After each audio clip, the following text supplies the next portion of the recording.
He was a force of nature, an enigma who exploded onto the Hollywood scene from out of nowhere. The slicked-back ponytail, the leather jackets, the lightning-fast Aikido techniques that seemed brutally real. In the late 80s and early 90s, Steven Seagal wasn't just an action star. He was a phenomenon. He was marketed as the real deal, a mysterious martial arts master, a former bodyguard, with rumored ties to the CIA. For a glorious period, he was untouchable, one of the biggest movie stars on the planet. His name above the title meant guaranteed box office success. But then, something changed. The unstoppable force stopped. The guaranteed success failed. The whispers started, then grew into shouts from every corner of the industry and the internet. They called him a joke, a parody of himself. They called him difficult, a liability. They called him washed up. And for nearly 2 decades, they were right. He faded into the world of low-budget, direct-to-video movies, becoming a punchline in the very industry he once conquered. Everyone thought the story was over. They were wrong, because just when his chapter seemed permanently closed, this happened. And it's a chapter so bizarre, so shocking, that no Hollywood screenwriter could have ever invented it. Let's rewind. The year is 1988. The action movie landscape is dominated by muscle-bound titans like Schwarzenegger and Stallone. Then comes a film called Above the Law. The star is a tall, lean man with an intense stare and a quiet confidence named Steven Seagal. He didn't have superhuman muscles. He had technique. His brand of Aikido was something American audiences had never seen. It was fast, efficient, and devastating. Instead of trading punches, he would redirect his opponent's energy, ending fights in seconds with a joint lock or a bone-snapping throw. It felt authentic. It felt dangerous. The film was a smash hit, and a new action icon was born. What followed was a golden run. Hard to kill, marked for death, out for justice. Each film solidified his persona as the stoic, invincible hero. The peak of his career came in 1992 with Under Siege. It was a massive critical and commercial success, often described as Die Hard on a battleship. Seagal wasn't just an action star anymore. He was an A-list movie star, period. He had the world at his feet. He was the man. But behind the scenes, the cracks were already beginning to show. Stories began to leak from film sets about his massive ego.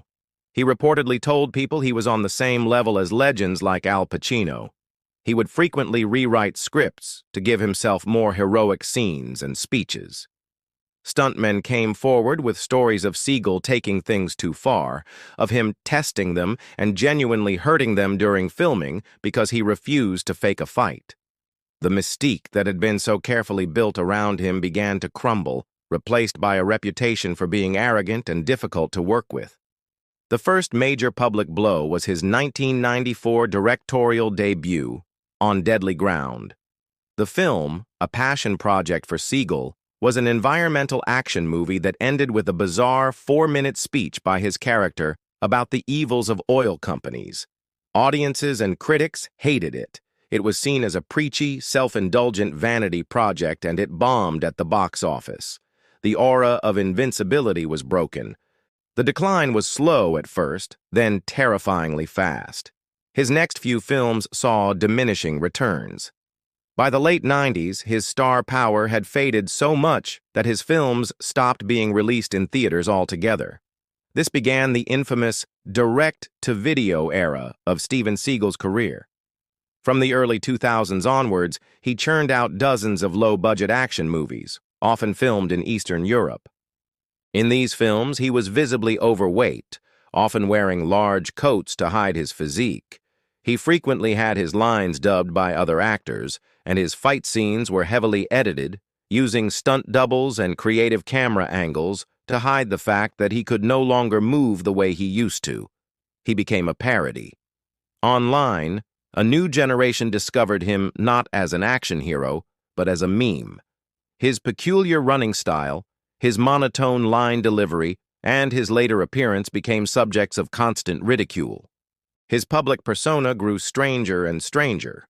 He released 2 blues albums, which were met with bewilderment. He launched his own energy drink called Steven Seagal's Lightning Bolt. He starred in a reality show called Steven Seagal Lawman, which followed him as a real-life deputy sheriff in Louisiana. While the show had its fans, many viewers saw it as another egotistical attempt to prove he was the real deal he always claimed to be. But the biggest damage to his reputation came from a series of serious and disturbing allegations of sexual harassment and assault from multiple women, including actresses and former assistants. These controversies, spanning decades, made him toxic in Hollywood. He was no longer just a washed-up actor. For many, he was a pariah. The story, it seemed, was over. He was a relic of a bygone era, a footnote in the history of action cinema. And then, something flickered. In 2010, director Robert Rodriguez, known for his stylish and over-the-top action films, did the unthinkable. He cast Steven Seagal in a major Hollywood movie for the first time in nearly a decade. The film was Machete. But he wasn't the hero. He was the main villain. It was a stroke of genius. For the first time, Seagal seemed to be in on the joke. He played a ruthless drug lord, and in his final scene, he engaged in a sword fight that ended with him comically committing seppuku. Audiences were shocked to see him on the big screen again. Critics noted that he was surprisingly effective as a villain. For a brief moment, it felt like a comeback was possible.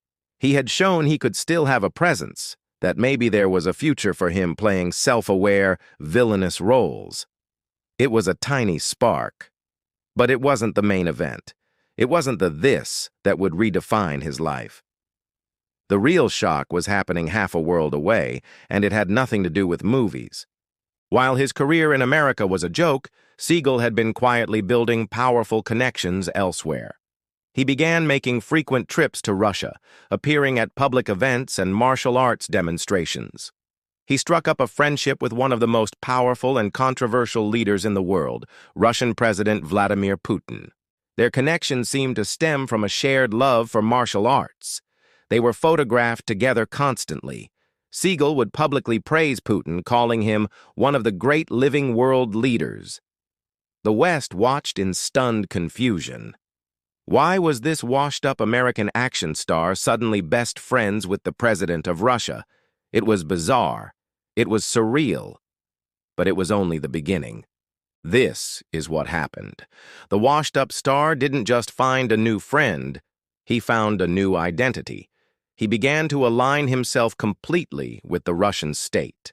He publicly supported Russia's annexation of Crimea in 2014, a move that was condemned by the United States and most of the world.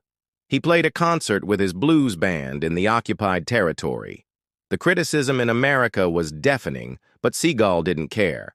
He was playing a different game now, on a different stage. In 2016, the ultimate shock came. Vladimir Putin personally signed an executive order granting Steven Seagal full Russian citizenship. The ceremony was broadcast on Russian state television. The former hero of Under Siege was now a citizen of Russia, holding his new passport and smiling alongside the president.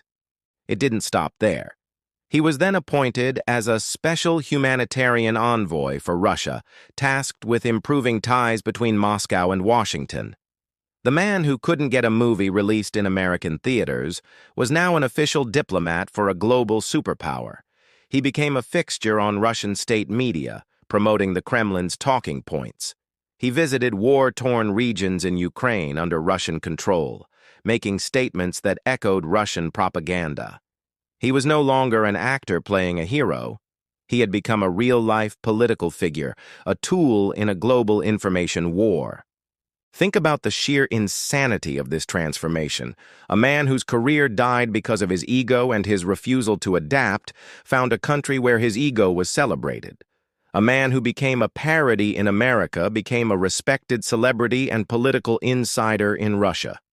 He didn't engineer a Hollywood comeback. He engineered a geopolitical one. He didn't win back his old fans. He found millions of new ones in a country that saw him not as the overweight direct-to-video star, but as the powerful American hero from his 90s films who chose them. They called him washed up.